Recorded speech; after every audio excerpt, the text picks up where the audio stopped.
ಅನೇಕ ದಶಕಗಳಿಂದ ತಲೆಗುದಿ ಬಿದ್ದಿರ್ತಕ್ಕಂಥದ್ದಂದ್ರೆ ಸರೋಜಿನಿ ಮಹಿಷಿಯವರು. ಹೇಳಿ ಹೇಳಿ ಸಾಕಾಗಿ ಹೋಗಿದೆ. ಇದಕ್ಕೆ ಯಾಕೆ ತೊಂದರೆ ಆಗಿದೆ ಅಂತ ನನಗೂ ಕೂಡ ಗೊತ್ತಿಲ್ಲ. ಅದನ್ನ ಕೂಡಲೇ ಶಾಸ್ತ್ರಬದ್ಧಗೊಳಿಸ್ಬೇಕು. ಅದು ಇನ್ನೂ ಕೂಡ ಶಾಸ್ತ್ರದ ಸಭೆ ಮುಂದೆ ಬಂದಿಲ್ಲ ಅಂಥೇಳಿ ಮಾನ್ಯ ಹಿಂದೊಂದು ಸಾರಿ ಸಮಕಾಲೀನ ಪರಿಸ್ಥಿತಿಗೆ ಸರಿಯಾಗಿ ಸರೋಜಿನಿ ಮಹಿಷಿಯವರು ಇದನ್ನು ಪರಿಷ್ಕರಣೆ ಮಾಡಬೇಕು ಅಂತ ಹೇಳಿ ಮಾನ್ಯ ಮುಖ್ಯಮಂತ್ರಿಗಳ ಆ ಸೂಚನೆ ಮೇಲೇನೆ ಎಲ್ಲ ಹನುಮಂತಯ್ಯನವರು ಆ ಪ್ರಾಧಿಕಾರದ ಅಧ್ಯಕ್ಷರಾಗಿದ್ದಾಗ ನಾವೊಂದು ಸಮಿತಿ ಮಾಡಿದ್ರು. ಅದನ್ನು ಪರಿಷ್ಕರಿಸಿ ಪ್ರೊಫೆಸರ್ ಸಿದ್ದರಾಮಯ್ಯನವರ ಕಾಲದಲ್ಲಿ ನಾವು ಮಾನ್ಯ ಮುಖ್ಯಮಂತ್ರಿಗೆ ಅದನ್ನು ಒಪ್ಪಿಸಿದ್ದೇವೆ. ಮುಖ್ಯಮಂತ್ರಿಗಳು ಅದನ್ನು ಅಂಗೀಕರಿಸಿದ್ದಾರೆ. ಅದಕ್ಕೆ ಶಾಸನ ರೂಪ ಕೊಟ್ಟು ಅದನ್ನು ಅಂಗೀಕಾರ ಮಾಡಿ ಬಹಳ ಜನ ನಮ್ಮ ಕನ್ನಡಿಗರ ಬೇಡಿಕೆ ಸರೋಜಿನಿ ಮಹಿಷಿದಾಗಿ ದಯವಿಟ್ಟು ಅದನ್ನು ತ್ವರಿತವಾಗಿ ಕೆಲಸ ಮಾಡಬೇಕು ಅಂತ ನಾನು ಪ್ರಾರ್ಥನೆ ಮಾಡ್ತೇನೆ.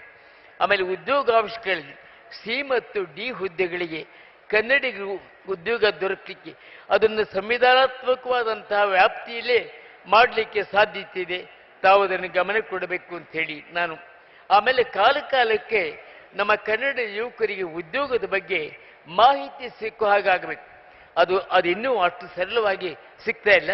ಸುಲಭವಾಗಿ ಗ್ರಾಮೀಣ ಪ್ರದೇಶ ನಮ್ಮ ಯುವಕರಿಗೆ ಸಿಕ್ಕೋ ಹಾಗಾಗಬೇಕು. ಇನ್ನು ನಾಡಿನ ವಿಶೇಷ ವ್ಯವಸ್ಥೆಗಳಾಗಿರ್ತಕ್ಕಂತಹ ಕನ್ನಡ ವಿಶ್ವವಿದ್ಯಾನಿಲಯ ಮತ್ತು ಜಾನಪದ ವಿಶ್ವವಿದ್ಯಾನಿಲಯಗಳು ಅವು ಅನುಭವಿಸ್ತಿರ್ತಕ್ಕಂಥ ಹಣಕಾಸು ಮತ್ತು ಸಿಬ್ಬಂದಿ ಕೊರತೆಯನ್ನು ನಿವಾರಿಸಬೇಕು. ಇವೆರಡೂ ನಮ್ಮ ಕರ್ನಾಟಕಕ್ಕೆ ವಿಶಿಷ್ಟವಾದಂತಹ ಶಿಕ್ಷಣ ಸಂಸ್ಥೆಗಳು. ಜಗತ್ತಿನಲ್ಲೇ ಇಲ್ಲೇ ಇರುವಂತಹ ಜಾನಪದ ವಿಶ್ವವಿದ್ಯಾಲಯ ಇದು ಕರ್ನಾಟಕದ ಒಂದು ಪ್ರತಿಷ್ಠಿತ ವಿಶ್ವವಿದ್ಯಾಲಯವಾಗಿ ಮಾಡಬೇಕು ಅಂತ ಹೇಳಿ ನಮ್ಮ ಜಾನಪದದ ಬಗ್ಗೆ ತುಂಬಾ ಒಲವಿರತಕ್ಕಂಥ ನಮ್ಮ ಮಾನ್ಯ ಮುಖ್ಯಮಂತ್ರಿಗಳಿಗೆ ನಾನು ವೈಯಕ್ತಿಕವಾಗಿ ಬೇಡಿಕೆ ಸಲ್ಲಿಸ್ತೇನೆ. ಇನ್ನು ಅಪಾರ ನಮ್ಮ ಕನ್ನಡ ಶಾಸ್ತ್ರೀಯ ಭಾಷಾ ಕೇಂದ್ರ ಇದು ಕೂಡ ಚಿಂತಾಜನಕ ಸ್ಥಿತಿ. ಪಕ್ಕದ ತಮಿಳುನಾಡು ಎಲ್ಲ ಸೌಲಭ್ಯಗಳನ್ನು ಪಡೆದು ಕೋಟ್ಯಾಂತರ ರೂಪಾಯಿ ನೆರವು ಪಡೀತಾ ಇದೆ. ಇಲ್ಲಿ ನಮ್ಮ ಲೋಕಸಭಾ ಸದಸ್ಯರು ಕೂಡ ಈ ಬಗ್ಗೆ ಸ್ವಲ್ಪ ದನಿ ಮಾಡಬೇಕಿದೆ. ಇವತ್ತು ಪ್ರಜಾಸತ್ತಾತ್ಮಕ ವ್ಯವಸ್ಥೆಯಲ್ಲಿ ಪ್ರಜೆಗಳ ದನಿ ಇಲ್ಲದೆ ಯಾವ ಕೆಲಸಗಳು ಆಗೋದಿಲ್ಲ. ಯಾಕೆಂದ್ರೆ ಆಡ್ತಕ್ಕಂಥ ಪಕ್ಷಗಳಿಗೆ ಅವರದೇ ಆದಂಥ ಕೆಲವು ಬಿಕ್ಕಟ್ಟುಗಳಿರ್ತಾವೆ, ಕೆಲವು ಒತ್ತಡಗಳಿರ್ತಾವೆ. ಆದ್ರಿಂದ ಜನದನಿ ಬಲವಾಗಬೇಕು. ಆವಾಗ ಯಾವುದೇ ಸರ್ಕಾರ ಸಹಜವಾಗಿ ಪ್ರಜಾಸತ್ತೆಯಲ್ಲಿ ಅದಕ್ಕೆ ದನಿಗೆ ಹೋಗೋಡ್ತದೆ ಅಂತ ನಾನು ತಿಳ್ಕೊಂಡಿದ್ದೀನಿ. ಆದ್ರಿಂದ ಶಾಸ್ತ್ರೀಯ ಭಾಷಾ ಕೇಂದ್ರವನ್ನ ಒಂದು ಸ್ವತಂತ್ರ ಸ್ವಾಯತ್ತ ಕೇಂದ್ರವಾಗಿ ಬೆಳೆಸಲಿಕ್ಕೆ ತಾವು ಗಮನ ಕೊಡಬೇಕು.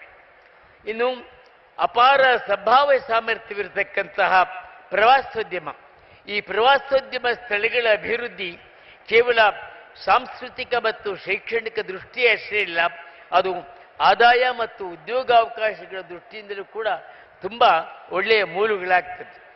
ಇನ್ನು ಕೈಗಾರಿಕೋದ್ಯಮಗಳ ಸ್ಥಾಪನೆ ಅದೆಲ್ಲವನ್ನು ಮೈಸೂರು ಅಥವಾ ಬೆಂಗಳೂರು ಇಂಥ ಕಡೆಯೇ ಸ್ಥಾಪಿಸುವ ಬದಲಾಗಿ ರಾಜ್ಯದ ಎಲ್ಲ ಜಿಲ್ಲೆಗಳಿಗೂ ಹಂಚಿಕೆಯಾದರೆ ಆಯಾ ಭಾಗದ ಉದ್ಯೋಗದ ಸಮಸ್ಯೆ ದೊರೆಯುತ್ತದೆ. ಆಯಾ ಭಾಗ ಕೂಡ ಬೇರೆ ಬೇರೆ ಸಾರಿಗೆ ಸಂಪರ್ಕ ಇತ್ಯಾದಿಗಳಿಂದ ಅವು ಅಭಿವೃದ್ಧಿ ಹೊಂದಲಿಕ್ಕೆ ಅವಕಾಶ ಆಗ್ತದೆ. ಆಮೇಲೆ ಉದ್ಯಮಿಗಳಿಗೆ ಕಟ್ಟುನಿಟ್ಟಾದ ಷರತ್ತನ್ನ ಸರ್ಕಾರ ವಿಧಿಸಬೇಕು. ಅವರು ನಿಯಮ ಪ್ರಕಾರ ಕನ್ನಡಿಗರಿಗೆ ಉದ್ಯೋಗ ಕೊಡದಿದ್ರೆ ಅವರು ಯಾವ ರೂಪದಲ್ಲಿ ಅವರ ಲೈಸೆನ್ಸ್ ಅವರ ಅನುಮತಿಯನ್ನ ಹಿಂಪಡೆಯೋದಾಗ್ಲಿ ಅಥವಾ ಯಾವ ರೂಪದಲ್ಲಿ ಶಿಕ್ಷೆ ಕೊಡಲಿಕ್ಕೆ ಸಾಧ್ಯ ಕೊಟ್ಟರೆ ಒಂದೆರಡು ಕಡೆ ಅಂತದಾದ್ರೆ ಉಳಿದವರೆಲ್ಲ ಸ್ವಲ್ಪ ಆ ಬಿಸಿ ಮುಟ್ತದೆ ಅಂತ ನಾನು ಭಾವಿಸ್ತಿದ್ದೀನಿ. ಇನ್ನು ಸರ್ಕಾರದ ಸಚಿವಾಲಯದ ಕಚೇರಿಗಳ ಹೊರತಾಗಿ ಉಳಿದ ಇಲಾಖೆಗಳ ನಿರ್ದೇಶನಾಲಯಗಳನ್ನ ನಾನು ಅನೇಕ ಸಾರಿ ಹೇಳ್ತಾ ಇದ್ದೀನಿ. ಈ ಡೈರೆಕ್ಟರೇಟ್ ಅಂತಾರೆ ಮತ್ತು ಸೆಕ್ರೆಟೇರಿಯೇಟ್, ಈ ಸಚಿವಾಲಯಗಳನ್ನು ಬೆಂಗಳೂರಲ್ಲಿ ಇಡೋದು ಸರಿ, ಆದರೆ ನಿರ್ದೇಶನಾಲಯಗಳು ಬೆಂಗಳೂರಲ್ಲಿ ಇರಬೇಕಾದ ಅಗತ್ಯ ಇಲ್ಲ. ಒಂದೊಂದು ಡಿಸ್ಟ್ರಿಕ್ಟಿಗೆ ಒಂದೊಂದು ನಿರ್ದೇಶನಾಲಯ ಹೋದರೆ ಆ ಜಿಲ್ಲೆಗೂ ಕೂಡ ಅನುಕೂಲ ಆಗುತ್ತೆ.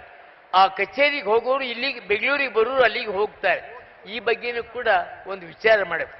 ಹಾಗೆ ಇನ್ನೊಂದು ನಾನು ಮಾನ್ಯ ಮುಖ್ಯಮಂತ್ರಿಗಳಲ್ಲಿ ಈ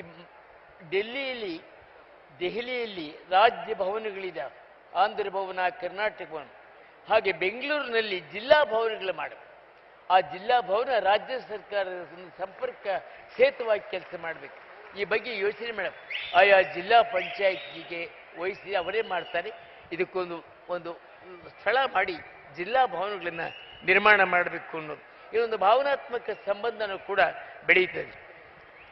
ಹಾಗೆಯೇ ಈ ಇಡೀ ಎಲ್ಲ ರಾಜ್ಯಗಳನ್ನು ಕಾಡ್ತಾ ಇರುವಂಥ ಸಮಸ್ಯೆ ಗಡಿ ಸಮಸ್ಯೆ, ಅಂತಾರಾಜ್ಯ ಗಡಿ, ಅಂತಾರಾಜ್ಯ ವಲಸೆ, ಅಂತಾರಾಜ್ಯ ಜಲ. ಈ ಸಮಸ್ಯೆಗಳನ್ನು ನಿವಾರಿಸಲಿಕ್ಕೆ ರಾಷ್ಟ್ರೀಯ ಅಭಿವೃದ್ಧಿ ಮಂಡಳಿಯಲ್ಲಿ ಎಲ್ಲ ಮುಖ್ಯಮಂತ್ರಿಗಳು ಇರುವಂತಹ ಸಭೆ, ಅಲ್ಲಿ ಹೇಗಾದರೂ ಮಾಡಿ ಒಂದು ರಾಷ್ಟ್ರೀಯ ನೀತಿಯನ್ನು ಅನುಸರಿಸಬೇಕು. ಅಲ್ಲದಿದ್ದರೆ ಪದೇ ಪದೇ ಈ ಘರ್ಷಣೆಗಳು ಉಂಟಾಗ್ತದೆ ಅನ್ನುವಂಥದ್ದು. ಇನ್ನು ಪ್ರಾದೇಶಿಕ ಅಸಮಾನತೆ, ಈಗಾಗಲೇ ಸರ್ಕಾರ ನನಗೆ ಗೊತ್ತಿರೋ ಹಾಗೆ ಕೆಲವು ಕ್ರಮಗಳನ್ನು ಕೈಗೊಂಡಿದೆ. ಕಿತ್ತೂರು ಕರ್ನಾಟಕ ಮತ್ತು ಕಲ್ಯಾಣ ಕರ್ನಾಟಕದ ಭಾಗದ ಹಿಂದುಳಿದ ಪ್ರದೇಶಗಳಿಗೆ ಒಂದಷ್ಟು ಗಮನ ಕೊಡಬೇಕಾದ ಅಗತ್ಯ ಇದೆ. ಇನ್ನು ಬಸವಣ್ಣವರನ್ನ ಸಾಂಸ್ಕೃತಿಕ ನಾಯಕ ಅಂತ ಮಾನ್ಯ ಮುಖ್ಯಮಂತ್ರಿಗಳ ಘೋಷಣೆ ಮಾಡೋದು ಒಂದು ಜಾಗತಿಕ ಇತಿಹಾಸದ ದಾಖಲೆಯಾಗಿದೆ. ಈಗ ಅದರ ಅನುಷ್ಠಾನ ಆಗಬೇಕಾಗಿದೆ. ಅದಕ್ಕಾಗಿ 12ನೇ ಶತಮಾನದ ಶರಣರ ಕ್ಷೇತ್ರಗಳೇನಿದೆ ಆ ಕ್ಷೇತ್ರಗಳ ಸಂರಕ್ಷಣೆಗೆ ಒಂದು ಸೇರಿದಂತೆ ಒಂದು ವಿಶೇಷಾಧಿಕಾರದ ಪ್ರಾಧಿಕಾರವನ್ನು ತಾವು ರಚನೆ ಮಾಡಬೇಕು ಅಂತ ಪ್ರಾರ್ಥನೆ ಮಾಡ್ತೇನೆ. ಇನ್ನು ಬಹಳ ಮುಖ್ಯವಾದ್ದು ಜ್ಞಾನ ಪ್ರಸಾರದ ಕೇಂದ್ರಗಳಾಗಿರ್ತಕ್ಕಂಥ ಗ್ರಂಥಾಲಯಗಳು, ಆ ಪ್ರಕಾಶಕರ ಸಂಘದವರೆಲ್ಲ ನನ್ನಲ್ಲಿ ಬಂದಿದ್ರು.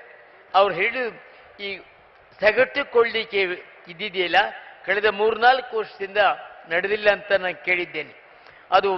ಅದರಿಂದ ಏನಾಗಿದೆ, ಪ್ರಕಾಶಕರು ಮತ್ತು ಲೇಖಕರು ಇಬ್ಬರಿಗೂ ಕೂಡ ತೊಂದರೆ ಆಗ್ತದೆ. ಆ ಗ್ರಂಥಾಲಯದ ತೆರಿಗೆಯನ್ನು ಸರ್ಕಾರ ಸಂಗ್ರಹ ಮಾಡ್ತದೆ, ಕೋಟ್ಯಾಂತರ ರೂಪಾಯಿ ತೆರಿಗೆ ಬಂದಿದೆ. ಆ ತೆರಿಗೆಯನ್ನು ಗ್ರಂಥಾಲಯದ ಅಭಿವೃದ್ಧಿಗಾಗಿ ಬಳಸಬೇಕಾದ್ದು ಬಹಳ ಮುಖ್ಯ. ಮತ್ತು ಸಗಟುಕೊಳ್ಳಿಕೆಯನ್ನು ಆಯಾ ವರ್ಷವೇ ಮಾಡಿದರೆ ಪ್ರಕಾಶಕರಿಗೆ ತುಂಬ ಸಹಾಯ ಆಗ್ತದೆ. ಇದು ಹಿರಿಯ ಸಾಹಿತಿಗಳು ಅವರ ಸಮಗ್ರ ಸಾಹಿತಿಗಳನ್ನು ಪ್ರಕಟ ಮಾಡ್ತಾ ಇದೆ ಕನ್ನಡ ಸಂಸ್ಕೃತಿ ಇಲಾಖೆ. ಇದು ತುಂಬ ಉಪಯುಕ್ತವಾದಂಥ ಯೋಜನೆ, ಇದನ್ನು ಮುಂದುವರಿಸ್ಕೊಂಡು ಹೋಗ್ಬೇಕಂತೇಳಿ. ಆಮೇಲೆ ಆಡಳಿತದಲ್ಲಿ ಕನ್ನಡ ಬಗ್ಗೆ ಅದು ಮತ್ತೆ ಮತ್ತೆ ಪತ್ರಿಕೆಗಳಲ್ಲೂ ಬರ್ತಾ ಇದೆ. ಕೆಳ ಹಂತದಲ್ಲೆಲ್ಲ ಕನ್ನಡ ಆಗಿದೆ, ಆದರೆ ರಾಜ್ಯ ಮಟ್ಟದಲ್ಲಿ ಕನ್ನಡದ ಬಳಕೆ ಅದಕ್ಕೆ ಸ್ವಲ್ಪ ಕಟ್ಟುನಿಟ್ಟಿನ ಕ್ರಮ ತೆಗೆದುಕೊಳ್ಬೇಕು. ಆಮೇಲೆ ಅಲ್ಲಿ ಈ ಯಾಂತ್ರಿಕ ಈ ಬುದ್ಧಿಮತ್ತೆ ಬಳಕೆ ಹೆಚ್ಚಾಗಬೇಕು. ಆಮೇಲೆ ಸಾಹಿತ್ಯ ಮತ್ತು ಸಂಸ್ಕೃತಿ ಸಂಬಂಧದ ಚಟುವಟಿಕೆ ತೊಡಗಿರುವಂಥ ಪ್ರಾಮಾಣಿಕ ಸಂಸ್ಥೆಗಳಿಗೆ ಉದಾರವಾದಂಥ ನೆರವನ್ನು ಕೊಡಬೇಕು. ಆಮೇಲೆ ಯಾವುದೇ ಪ್ರಾದೇಶಿಕ ಭಾಷೆಯ ಮೇಲೆ ಹಿಂದಿ ಹೇರಿಕೆಯನ್ನು ನಾವು ಖಂಡಿತವಾಗಿ ಕಟ್ಟುನಿಟ್ಟಾಗಿ ವಿರೋಧ ಮಾಡ್ತೇವೆ, ಅದಕ್ಕೆ ಅವಕಾಶ ಕೊಡಬಾರದು. ಕನ್ನಡ ಸಾಹಿತ್ಯ ಪರಿಷತ್ತು ಒಂದು ಪ್ರಾತಿನಿಧಿಕ ಸಂಸ್ಥೆಯಾಗಿದ್ದು ಅದು ನಡೆಸ್ತಕ್ಕಂತಹ ಇಂತಹ ಸಮ್ಮೇಳನಗಳಲ್ಲಿ ಕೈಗೊಳ್ತಕ್ಕಂಥ ನಿರ್ಣಯಗಳ ಅನುಷ್ಠಾನ ಇದು ಕೂಡ ಬಹಳ ದಿವಸದಿಂದ ನೆನೆಗುದಿ ಬಿದ್ದಿದೆ. ಕನ್ನಡ ಸಾಹಿತ್ಯ ಪರಿಷತ್ತು ಒಂದು ಪ್ರಾತಿನಿಧಿಕ ಸಂಸ್ಥೆ, ಅತ್ಯಂತ ಮುಖ್ಯವಾದಂಥ ಸಂಸ್ಥೆ, ಅದಕ್ಕೆ ಜನಪ್ರಾತಿನಿಧ್ಯ ಇದೆ. ದಯವಿಟ್ಟು ಈ ವೇದಿಕೆಯಲ್ಲಿ ಕೈಗೊಳ್ಳುವಂಥ ನಿರ್ಣಯಗಳನ್ನು ಅದನ್ನು ಕಾರ್ಯಸಾಧ್ಯತೆ ಅದನ್ನೆಲ್ಲ ವಿಚಾರ ಮಾಡಿ ಅದನ್ನು ನಿರ್ಣಯನ ಅನುಷ್ಠಾನಕ್ಕೆ ತರುವಂಥ ಕೆಲಸ. ನಾನು ಪರಿಷತ್ತಿನ ಅಧ್ಯಕ್ಷನಾಗಿದ್ದಾಗ ಅನುಷ್ಠಾನ ಸಮಿತಿ ಅಂತ ಒಂದು ಮಾಡಿದ್ದೆ, ಅದು ನನ್ನ ಅವಧಿ ಮುಗೀತು, ಅದು ಮುಂದುವರಿಯಲಿಲ್ಲ. ಈಗಲಾದರೂ ಮಾನ್ಯ ಮುಖ್ಯಮಂತ್ರಿಗಳು ಈ ನಿರ್ಣಯಗಳಲ್ಲಿ ಯಾವುದು ಸೂಕ್ತತೆ ಕಾರ್ಯಸಾಧ್ಯತೆ ಅದನ್ನು ವಿಚಾರ ಮಾಡಿ ಸೂಕ್ತವಾಗಿರುವುದನ್ನು ಅನುಷ್ಠಾನ ಮಾಡಬೇಕು. ಇನ್ನು ಕನ್ನಡ ಸಾಹಿತ್ಯ ಪರಿಷತ್ಗೆ ನನ್ನದೊಂದು ಸಲಹೆ, ಶಾಲಾ ಶಿಕ್ಷಕರಿಗೆ ಈ ಸಾಹಿತ್ಯ ಸಂಸ್ಕೃತಿಗಳ ಬಗ್ಗೆ ಅಲ್ಲಲ್ಲಿ ಶಿಬಿರಗಳನ್ನು ಮಾಡಿ ಅವರನ್ನು ಸಜ್ಜುಗೊಳಿಸಿದರೆ ಗ್ರಾಮಾಂತರದಲ್ಲಿ ಕನ್ನಡದ ಬೆಳವಣಿಗೆಗೆ ಹೆಚ್ಚು ಅವಕಾಶವಾಗ್ತದೆ. ಕನ್ನಡ ಬಂಧುಗಳೇ, ಇದುವರೆಗೆ ನಾನೂ ಸೇರಿ 87 ಸಮ್ಮೇಳನಾಧ್ಯಕ್ಷರ ಭಾಷಣಗಳನ್ನು ಕೇಳಿದ್ದೀರಿ.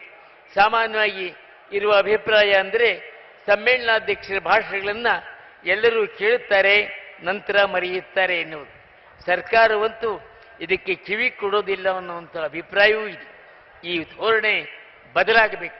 ನನ್ನ ಭಾಷಣದಲ್ಲಿ ಇರ್ತಕ್ಕಂಥ ಆಶಯಗಳನ್ನು ಸರ್ಕಾರ ಗಂಭೀರವಾಗಿ ಪರಿಗಣಿಸಿ ಕಾರ್ಯಗತಗೊಳಿಸಲು ತೊಡಗುವಂತಾಗಬೇಕು.